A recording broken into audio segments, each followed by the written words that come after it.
Buenas tardes, hermanos, ¿cómo están? En esta tarde pues me da gusto volver a estar con ustedes a través de este medio.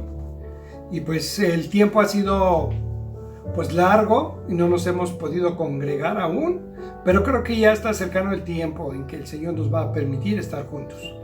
Y mira, la semana pasada hablamos acerca de la oración de la mujer cananea. Era una oración de fe que pudo alcanzar lo inalcanzable.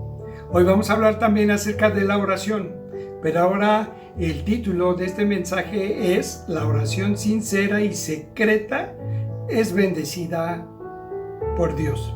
Y nuestro pasaje está en Mateo 6, del versículo 5 al 8, y dice así, tiene por título Jesús y la oración. Y dice el versículo 5, cuando ores, no seas como los hipócritas, porque ellos aman el orar en pie en las sinagogas y en las esquinas de las calles para ser vistos de los hombres. De cierto os digo que ya tienen su recompensa. Mas tú cuando ores, entra en tu aposento y cerrada la puerta, ora a tu Padre que está en secreto, y tu Padre que ve en lo secreto te recompensará en público. Y orando, no uséis vanas repeticiones como los gentiles, que piensan que por su palabrería serán oídos. No os hagáis, pues, semejantes a ellos, porque vuestro Padre sabe de qué cosas tenéis necesidad, antes de que vosotros le pidáis. Mira, en el inicio del ministerio de Jesús, Él empezó haciendo algunas sanaciones, algunos milagros, y su fama de esos milagros y señales se extendía por muchas partes. Pero también Jesús empezó a enseñar las maneras en cómo Dios se agrada de la vida de un cristiano o de un creyente. Y en el capítulo 6, o bueno, en el capítulo 5 están las bienaventuranzas.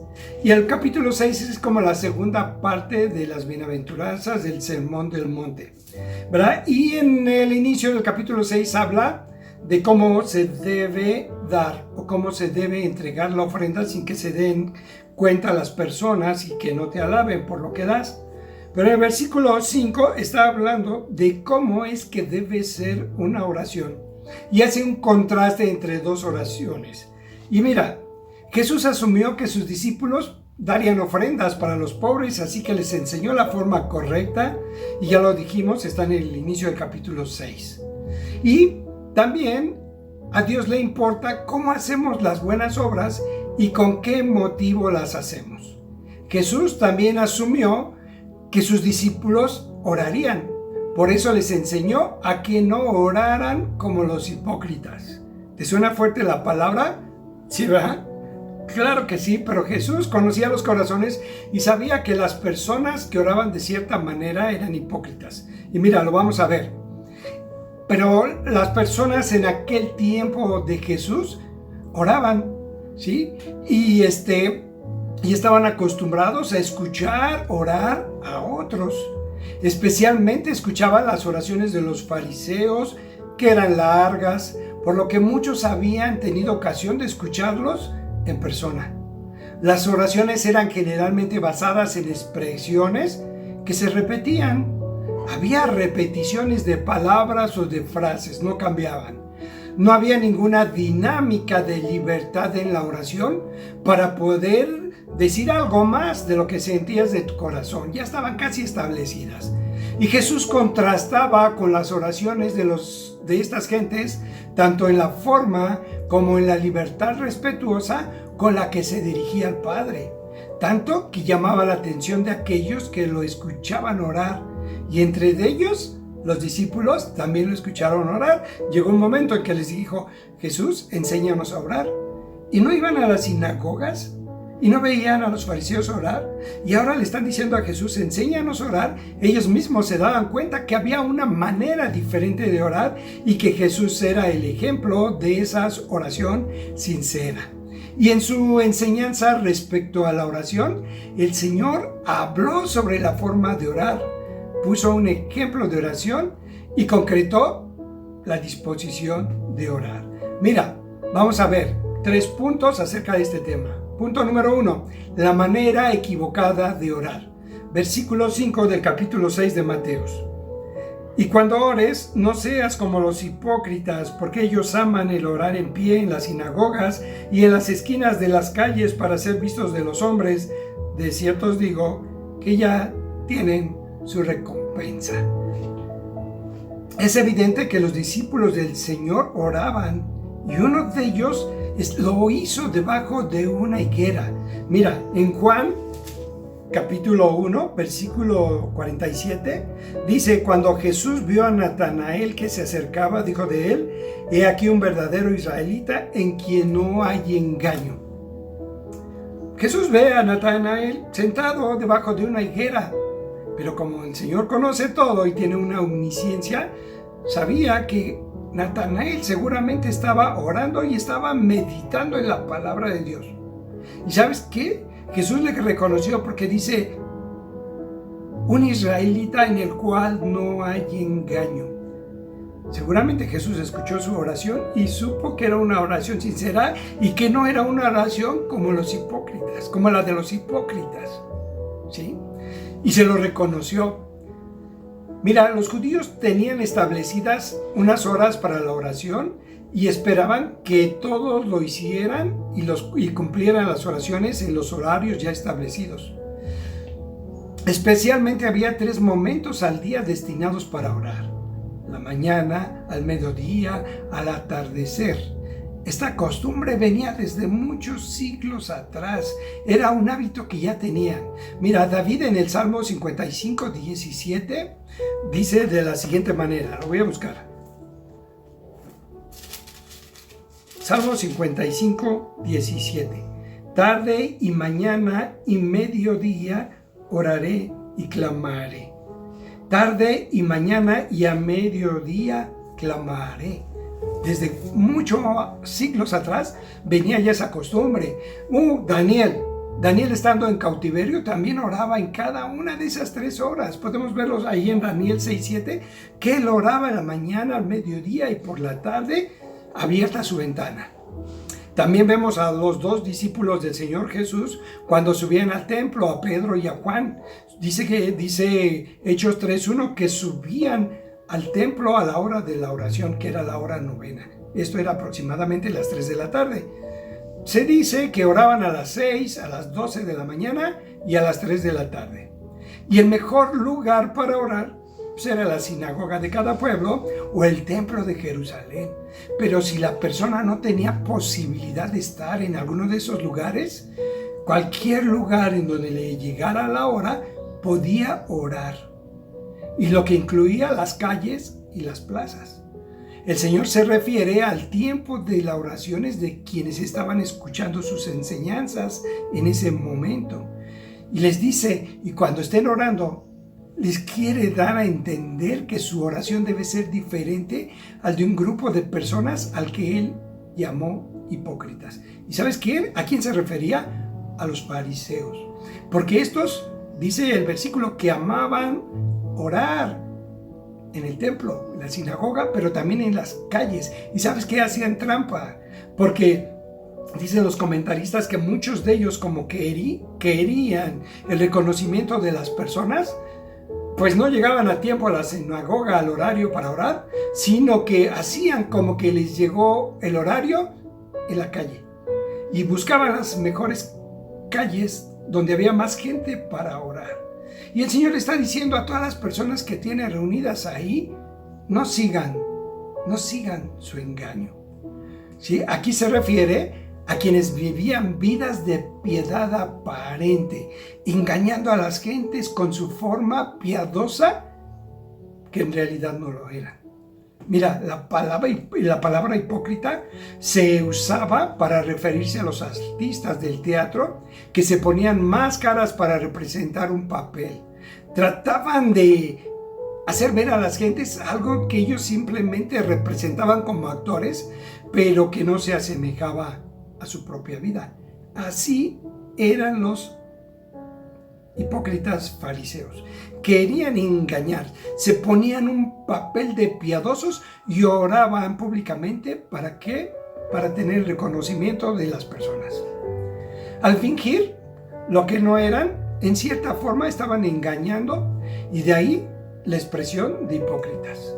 Estos hombres o fariseos representaban un papel usando la oración como medio para aparentar piedad, espiritualidad, que estaban cercanos a Dios y que tenían una comunión con Él, cuando realmente no lo era.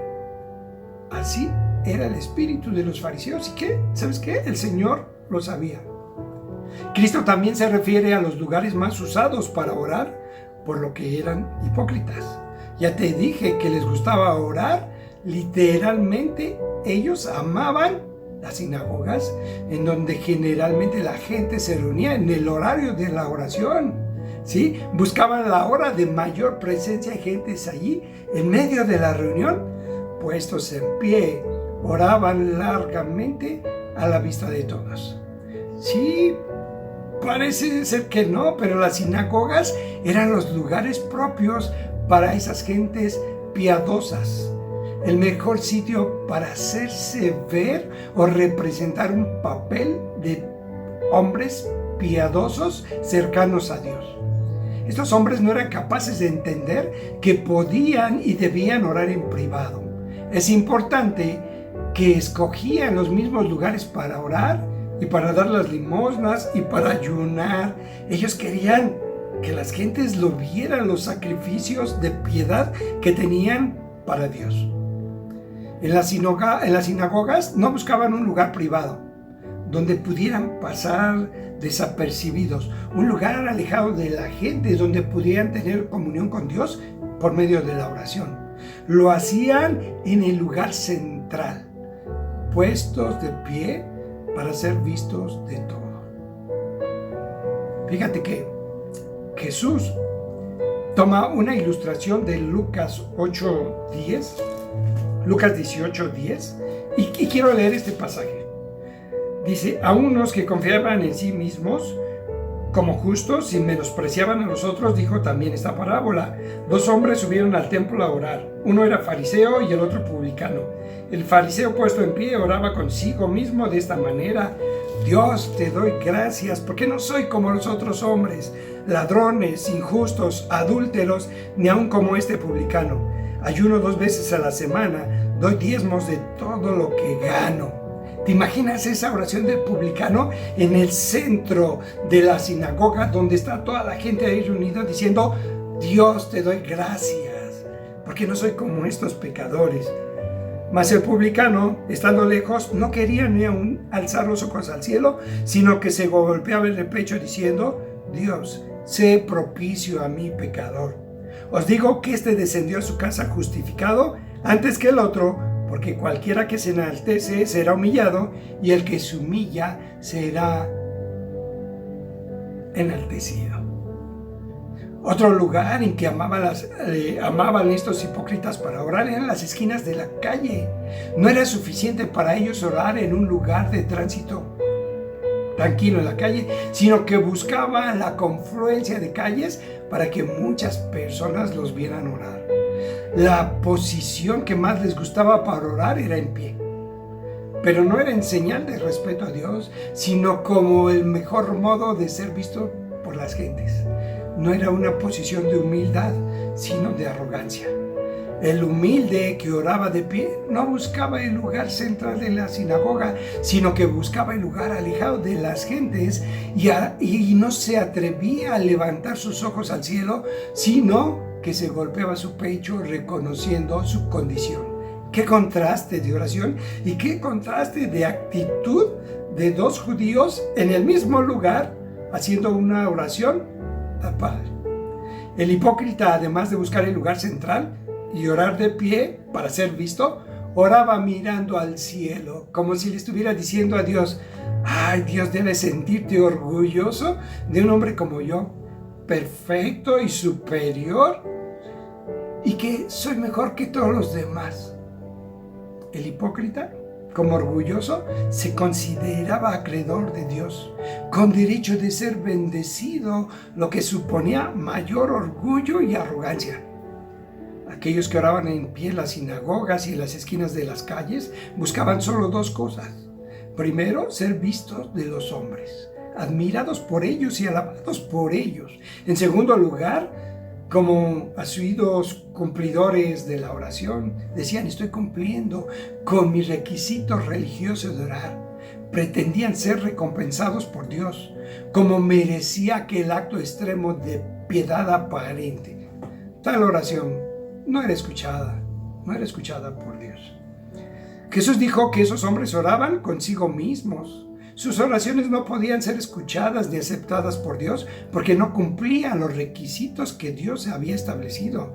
En Isaías 66:2 dice: miraré a aquel que es pobre y humilde de espíritu, que tiembla a mi palabra.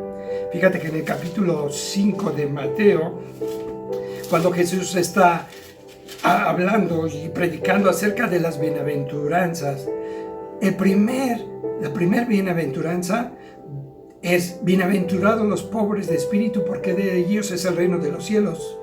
Y la segunda, bienaventurados los que lloran, porque ellos recibirán consolación.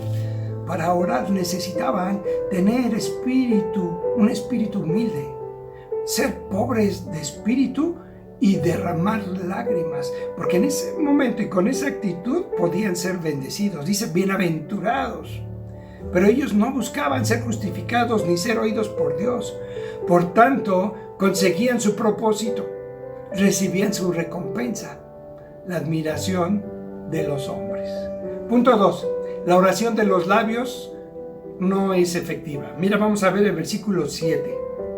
Y orando, no uséis vanas repeticiones como los gentiles, que piensan que por su palabrería serán oídos. Mira, en otra versión dice: cuando ores, no parlotees de manera interminable, como hacen los seguidores de otras religiones. Piensan que por sus oraciones recibirán respuesta por repetir las mismas palabras. Del contraste de los hipócritas, que dice que los hipócritas oraban públicamente, ahora los gentiles oran oraciones largas. No había diferencia entre estos dos grupos, porque aún los fariseos se asemejaban muchas veces en su forma de orar al modo de los gentiles, y lo hacían en largas oraciones y en vanas repeticiones también. Los fariseos saqueaban las casas de las viudas con pretexto de hacer largas oraciones. Mira lo que dice Marcos 12:40. Dijimos que aparentaban una vida llena de piedad, que hacían creer a las personas que tenían una comunión muy íntima con Dios. Pero fíjate lo que dice este pasaje. Dije Marcos 12:40. Dice, voy a leer desde el 38. Y les decía en su doctrina: guardaos de los escribas que gustan de andar con las ropas largas y aman las salutaciones en las plazas, y las primeras sillas en las sinagogas y los primeros asientos en las cenas, que devoran las casas de las viudas y por pretexto hacen largas oraciones. O sea, aparentaban una vida de piedad, pero sus acciones eran pecaminosas y eran impías. Dios no escuchaba esas oraciones. Y los gentiles estaban casi igual, porque oraban a sus dioses falsos con largas oraciones, porque pensaban que necesitaban escuchar muchas palabras para que estos dioses llegasen a comprender sus necesidades y le respondieran sus peticiones. Porque a ellos les parecía que hablar y parlotear y balbucear, bla, bla, bla, bla, bla, bla, sus dioses iban a escuchar sus plegarias. Sus palabras querían inducir a sus dioses a dar respuestas a sus peticiones. Mira, tenemos un ejemplo de esto en Primera de Reyes, del 18 al 24, cuando Elías reta a los sacerdotes de Baal a que oren a sus dioses y que descienda fuego del cielo. Dice el pasaje que estuvieron orando y balbuceando palabras a sus dioses desde la mañana hasta el mediodía, y sus dioses no les escucharon. El Dios verdadero no es impresionado por nuestras largas oraciones, sino con la actitud del corazón. La oración requiere más del corazón que de la lengua. Mira lo que dice un comentarista, un doctor La Cueva. El mero trabajo de labios en la oración, por muy bien trabajado que esté, es un trabajo perdido. Por más que el hipócrita se esfuerce en poner palabras rimbombantes, poner vanas repeticiones, es un trabajo en vano. Es un trabajo perdido porque no tiene respuesta. El Señor no necesita abundancia de palabras, sino actitud de corazón. Por eso Jesús les dice, no se hagan semejantes a ellos, a toda esa multitud que tenían ahí, porque seguramente oraban. ¿Y sabes qué? Como veían a los fariseos orar, largamente, públicamente, exhibiéndose, muy probablemente muchos de ellos hacían lo mismo. Así que el creyente debe evitar la palabrería en la oración, esencialmente a causa de quién es Dios. Vemos que los gentiles y los hipócritas usaban vana palabrería. Los gentiles las usaban para insistir a sus dioses que no podían oírlos. Y los fariseos la usaban a causa de su hipocresía para ser vistos de los hombres. El creyente sincero no necesita asemejarse a ellos o hacerse como ellos. Punto 3.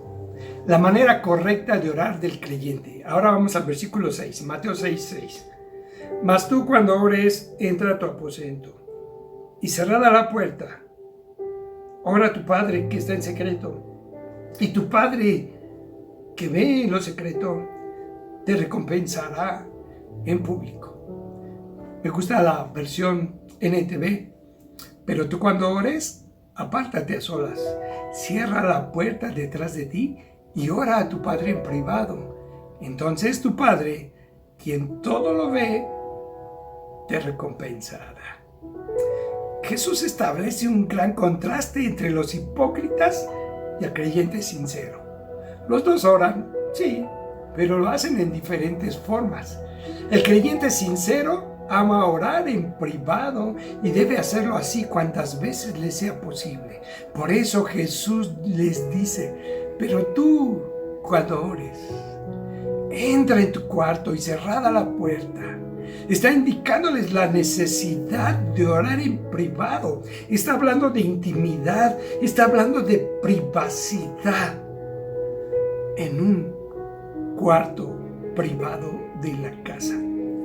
Está diciéndoles que cierren su puerta y si fuera posible con llave. Está hablando de que tú en la privacidad y que en la intimidad con tu Padre puedes derramar tu corazón sin que nadie te vea, sin que nadie te juzga. Puedes abrir tu corazón con libertad y puedes decirle al Padre tus necesidades con una puerta cerrada para que nadie pueda molestar y nadie sea testigo de tu oración y no caigas en la intención de que te admiren o que te reconozcan. Jesús les está diciendo a toda esa multitud, de esta manera ponte a orar a tu Padre. Solo en esas condiciones se puede llevar a cabo una oración sin límite de tiempo. El diálogo e inquietud con el Padre. Como dice Salmo 5:17, al corazón contrito y humillado no despreciarás tú, oh Dios. De esa manera es como tú puedes acercarte al Padre con humildad.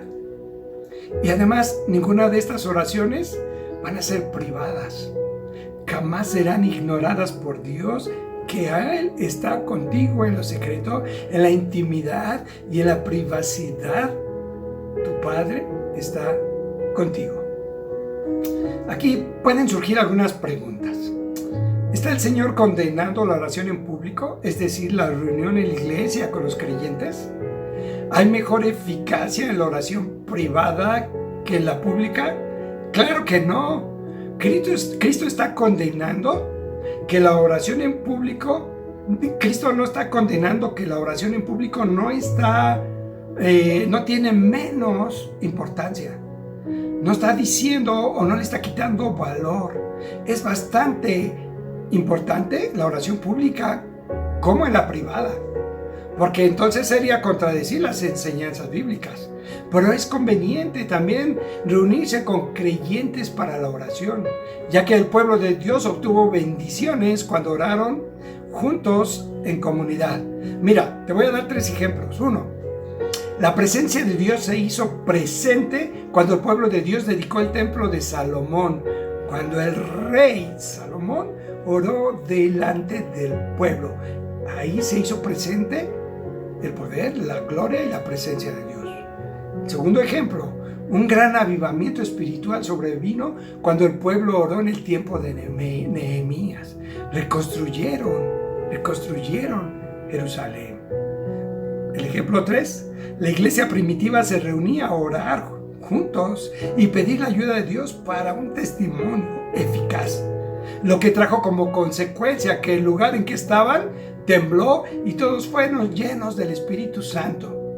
Sin embargo, la oración nace del deseo personal que necesita hablar con el Padre Celestial desde la condición de pecador y de un hijo dependiente de Él. Fíjate, esta oración en privado y en secreto, con un corazón humillado, es el reconocimiento de nuestra posición de pecadores ante Dios y de nuestra rebeldía. Es reconocer nuestra pobreza espiritual. Es pedirle al Padre algo que necesitamos y que no tenemos. Es como ser un mendigo que sabe de su necesidad y pide lo que necesita y se conforma con lo que le dan. La oración no se practica por imposición religiosa, sino por obediencia a la enseñanza del Señor de orar siempre. Fíjate, en Lucas 18:1 dice, también les refirió a Jesús una palabra sobre la necesidad de orar siempre, lo leímos. Y la oración nace de un corazón obediente a las demandas de su palabra. Efesios 6:18 nos dice, orando en todo tiempo, con toda oración y ruego y súplica en el Espíritu. Pero sobre todo, nace de nuestra identificación de Cristo, que fue un ejemplo de oración y que vive en el creyente, y Cristo nos impulsa a orar. Él fue un gran ejemplo. Mira, Marcos 13:5. Marcos 13:35 dice de esta manera: velad pues, porque no sabéis cuándo vendrá el Señor. No es ese pasaje. Marcos 1:35. Es Marcos 1:35, pero me equivoqué. Levantándose muy de mañana, siendo aún muy oscuro, salió y se fue a un lugar desierto y allí oraba. Jesús siempre buscaba un momento a solas. De muy de mañana salía, siendo oscuras. Todavía no salía la luz del día cuando él ya iba al monte a orar para tener una comunión directa con su Padre, para tener la guía de su Padre en lo que él tenía que hacer, a lo que había venido a realizar en esta tierra. El verdadero creyente huye de las esquinas y del centro del templo para refugiarse en la intimidad de su cuarto, donde a solas y en secreto con Dios, cerrada la puerta con llave para evitar interrupciones y miradas de otros, derrama su corazón delante del Señor, que le escucha en la intimidad de la alcoba. En lugar de ser vistos por los hombres, lo hace para encontrarse en secreto con su Padre. Y fíjate que el versículo 8 nos dice de esta manera: no os hagáis pues semejantes a ellos, porque vuestro Padre sabe de qué cosas tenéis necesidad antes de que vosotros le pidáis. Dios conoce y sabe lo que necesitamos. Jesús está diciéndole a los que le están oyendo: no seas como ellos, porque tu Padre ya sabe lo que tú necesitas. Este modo de orar trae una recompensa. La oración en secreto, incluso silenciosa en cualquier lugar, es oída por Dios y la recompensa es pública. El Padre conoce anticipadamente, antes de expresarlo en oración, la petición misma de sus hijos.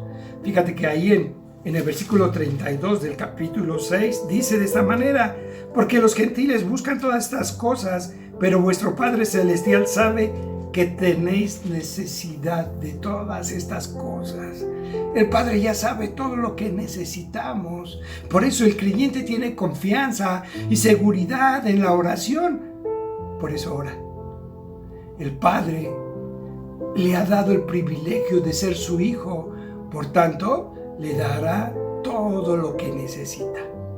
No oramos para decirle a Dios las cosas que Él no sepa y que tenga necesidad de que se las digamos. Oramos para unirnos a Él y apelar a un Dios amoroso, quien quiere que le llevemos nuestras necesidades y preocupaciones ante su presencia. Vamos a concluir. Mira, hermano, iglesia, la oración no está diseñada para exhibirse a uno mismo, ni para hablar al aire, ni para informarle a Dios algo que no sepa, sino para darnos al creyente una vista sincera de nuestra miseria, de nuestra condición de pecador, de nuestra rebeldía. Somos como unos mendigos pidiendo lo necesario. Y esta oración fue diseñada para humillar nuestro corazón, para emocionar nuestro deseo, inflamar nuestra fe, animar nuestra esperanza, elevar nuestra alma de la tierra al cielo, y para recordarnos que ahí está nuestro Padre, escuchando y mirando nuestro corazón. La oración es una demostración de nuestra dependencia en Él. Y nuestra fe es el reconocimiento de nuestra incapacidad de lograr por nosotros mismos las cosas. Quiero terminar preguntándote: ¿qué clases de oraciones usas tú al dirigirte al Padre? ¿Largas oraciones? ¿Oraciones hipócritas? ¿O oraciones sinceras? Damos gracias a Dios porque cuando Jesús enseñaba a las multitudes, Dios les estaba enseñando directamente y personalmente la manera de comportarnos, la manera de vivir y de agradar a Dios. Por eso, hermano, hoy te invito que desde este momento oremos de acuerdo a la enseñanza y ejemplo de Jesús. Que nuestras oraciones sean diferentes a las oraciones de los que quieren gloriarse y a los que quieren repetir oraciones sin sentido. Que sean oraciones que fluyen de un corazón humillado y agradecido, dependiente de nuestro Dios. Porque esa es tu voluntad y porque esa es la manera en que Él nos dará respuesta y nos va a exaltar. Santiago dice: porque Dios resiste a los soberbios, pero da gracia a los humildes. Si nosotros oramos con humildad, en secreto, a nuestro Padre, Él nos recompensará en público. Oremos. Señor, te doy gracias por este tiempo. Gracias porque tu palabra y a través del Espíritu Santo nos recuerdas las enseñanzas. Nos enseñas cómo orar, nos revelas cuál es tu voluntad y qué es lo que te agrada. ¿Cómo quieres que nos acerquemos a ti? A través de la oración, con un corazón contrito y humillado, un corazón que se derrama y que se abre delante de ti, en donde no hay nadie que pueda criticarnos, donde no hay nadie que pueda alabarnos, donde no hay nadie que pueda interrumpirnos, pero que podemos derramar hasta nuestras lágrimas con sinceridad. Y eso es lo que agrada a tu corazón. Permite que cada hermano que está escuchando este mensaje de parte tuya y también yo podamos tener esta actitud cuando oremos en público o cuando oremos en privado. que seamos hombres que se humillan, que reconocen su condición de pecador y rebeldía ante ti, y que realmente somos pobres espiritualmente, pero tú rescatas al pobre y lo trasladas a tu reino de las riquezas. Tú levantas a ese pobre de lodo cenagoso, y lo sientas en la mesa de los príncipes. Señor, a través de nuestras oraciones podemos confiar y depender en ti. Filipenses 4:7 dice: y la paz de Dios que sobrepasa todo entendimiento, guardará vuestros corazones y nuestros pensamientos, nuestras mentes. Cuando nos acercamos a ti de esta manera, Señor, tú nos ayudas con las cargas, haces nuestra vida más ligera y podemos depender de ti. Y Señor, nuestra mente y nuestro corazón van a tener paz, esa paz que rebasa todo entendimiento. Por eso te damos hoy la honra y la gloria y oramos a ti con humildad, con mansedumbre, pidiendo que nuestras oraciones sean escuchadas y que tú suplas todo lo que necesitamos aún en este tiempo difícil de crisis, de necesidad, de escasez, de enfermedad. Aún tú nos vas a recompensar en público y todos te van a alabar a ti. Te van a glorificar a ti por lo que estás haciendo en nuestras vidas, y de esta manera podemos transmitir tu luz a los que están en tinieblas. Te agradezco en el nombre de Cristo Jesús. Amén y amén. Bueno, terminamos la predicación. Les doy gracias por estar en el culto en sus casas, en donde toda la iglesia nos juntamos en espíritu para orar, para adorar, para ser ministrados, para ser edificados con la palabra de Dios. Nos despedimos, nos vemos la próxima ocasión. Dios les bendiga.